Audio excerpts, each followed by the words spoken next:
अरे संदीप राज उर्फ राज से सीख ले, वो तो टिकटॉक का स्टार है। कभी कभी तकिया बिगड़ जाला नेचर। अरे तमाचा ना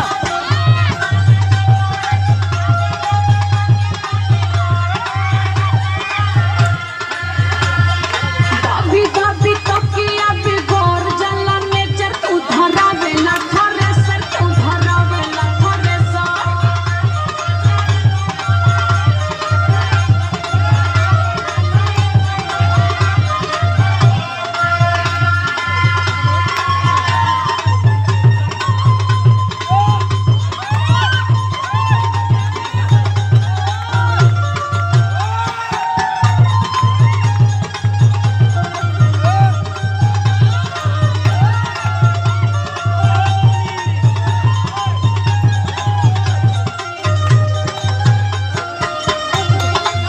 अरे तो हम अगर घरवा बैठे तो कैसे कुल व्यवस्था चली?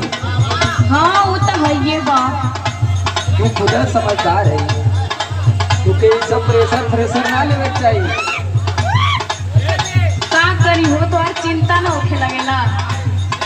हाँ बड़ी चिंता वाली तू है। दे दे। सूत के काटा